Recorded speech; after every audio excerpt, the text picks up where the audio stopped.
নির্বাচনের গণনাটা স্থগিত রাখার জন্য বলেছি। কোনো চাপের মুখে পদত্যাগ করেছি কিনা, আমি এবার উল্টাটা বলি, আমি চাপের মুখে পদত্যাগ করি নাই, কিন্তু গতকালকে বিকাল থেকে আমাকে চাপ দেওয়া হয়েছে যাতে আমি পদত্যাগ না করি। হ্যাঁ, এমনকি বিভিন্নভাবেই আমাকে চাপ দেওয়া হয়েছে যাতে আমি অন্তত মেনে নেই। কিন্তু আমি প্রথমেই বলেছি যে আমি কখনো কাউকে ভয় করি নাই, প্রত্যেকবারই মনে করেছি। কিন্তু এই যে এখন বলছেন যে কেন এই মুহূর্তে বললেন, তাহলে আমাকে হয়তো আগামীকালকে বা পরশু বা যখন ফল প্রকাশ করা হবে তখন আপনারা বলতেন যে কেন ফল প্রকাশের আগে আপনি এটা বললেন না। আমি মনে করি যে আমি হয়তো দেরি করেছি, সেই দোষ আমার। আমি তাদেরকে যেই উত্তর দিয়েছি আপনাদেরকেও একই উত্তর দেই। আমি এটা খুব প্রায়ই বলে থাকি, কোনো একটা যে কোনোভাবে যদি কেউ বলতে পারেন, সেটা ফোনের মাধ্যমে, লেখার মাধ্যমে বা আমার বক্তব্যের মাধ্যমে কোথাও, যে আমি কোনো যাদের যেই অভিযোগটা আপনি করলেন সেখানে আমি বিন্দু মাত্র কাউকে বলেছি, আমি কাউকে প্রভাবিত করার চেষ্টা করি নাই, কাউকে আমার সাথে আনানোর চেষ্টা করি নাই, আমি কোনোভাবেই এই ধরনের সাথে যুক্ত ছিলাম না। আমি বারবার শুধু আমার মতামতটা বলেছি এবং আমি সকলের মতামত সবসময় শ্রদ্ধার সাথে নিয়ে থাকি। অতএব আমি ব্যর্থ হয়েছি, ব্যর্থ হওয়ার কারণেই এবং আপনাদের অনেকের উত্থাপিত অভিযোগগুলি সঠিক ছিল। আমার কাছে যদি মোটা দাগে বলি, আমার কাছে মনে হয়েছে নির্বাচনের পরিবেশটা লেভেল প্লেইং ফিল্ড যেটাকে বলে, সেটা সঠিক ছিল না।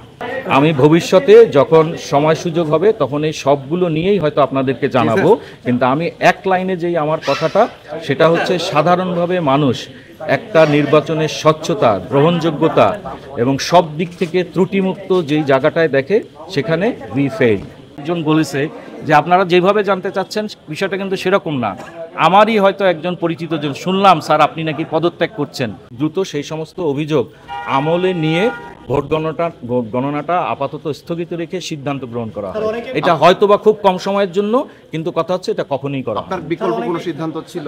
ওই যে অবশ্যই যে আমরা সিদ্ধান্ত নিব, তাই না, যে আমাদের কি কি অভিযোগগুলো এসছে, সেই অভিযোগগুলোর বিষয়ে আমাদের কাছে কি কি মানে কি প্রসঙ্গ, সেগুলোকে আমরা সলভ করে তারপরে আমরা বহু আগে নির্বাচন কমিশন সিদ্ধান্ত নিয়েছি। কি সিদ্ধান্ত নিয়েছি? যে আমরা ভোট গণনা করব কিভাবে? মেশিনে করব, তাই না? তাহলে আমরা এখন ভোট গণনা করছি কিভাবে? ম্যানুয়ালি করছি। হ্যাঁ, আচ্ছা, আপনার প্রশ্নের উত্তরটা আগে দিয়ে নেই। এখন আমরা করছি কিভাবে? গণনা করছি এইভাবে। তাইলে আপনি ঠিক যেমন বলেছেন যে কেউ হয়তো ভাবছে এরকম, এটা তো ভাবনার বিষয় না। বিষয়টা হচ্ছে কি, যে সুন্দর অসুন্দরের প্রসঙ্গ না, ঠিক আছে? প্রসঙ্গ কাটে কিন্তু নিয়ম অনিয়ম। ধন্যবাদ। অনেক মানে সুন্দর প্রসেস কিন্তু অনিয়ম হতে পারে, বেআইনি।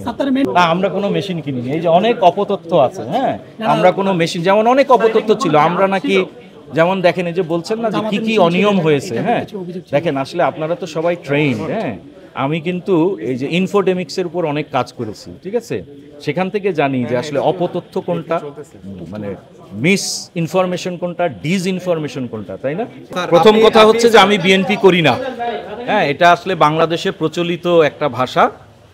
আমি অবশ্যই বাংলাদেশের একজন স্বাধীন নাগরিক হিসাবে এবং বিশ্ববিদ্যালয়ে যেই ধরনের আছে তাতে একটি আদর্শে বিশ্বাস করি, সেই আদর্শের সংগঠনের সাথে আমি যুক্ত আছি। কিন্তু আমি আপনাকে আবারও নিশ্চিত করি, আমি মাহফুজ সাত্তার, আপনারা যারা চিনেন তারা দেখেছেন, কোনো সময় এমনকি আমার ছেলে হোক, আমার সন্তান হোক, আমার ভাই হোক, বোন হোক, বাবা হোক, কারো কথায় নতি স্বীকার করা, কারো কথায় কোনো কাজ করার মানুষ আমি নই।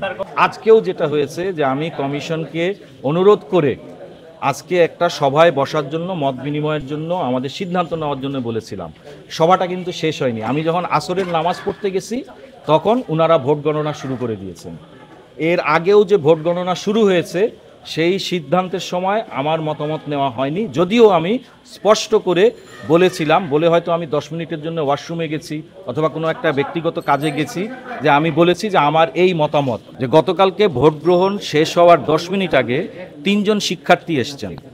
3 জন শিক্ষার্থী এসে কি বলেছেন, যে তারা এক হলে সব কিছু করছেন, তারা সেই হলে থাকছেন।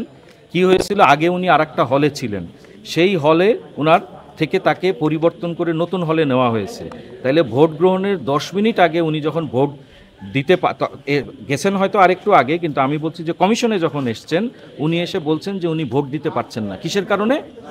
যেগুলো আপনারা ইতিমধ্যে বলেছেন, ভোটার তালিকায় ত্রুটি, বিভিন্ন যে সিদ্ধান্ত নেওয়া হয়েছে, পোলিং এজেন্ট নিয়োগ, ডোপ টেস্ট, অনেকগুলা সিদ্ধান্ত নিয়ে আমার মনে হয় বলা হয়েছে, ইতিমধ্যে প্রেসেও এসেছে। আমার মনে হয় যে ওই জন্যই আমি বলেছি যে আসলে সময় সংক্ষিপ্ত করার জন্য যে সবগুলো অভিযোগ আপনারা জানেন।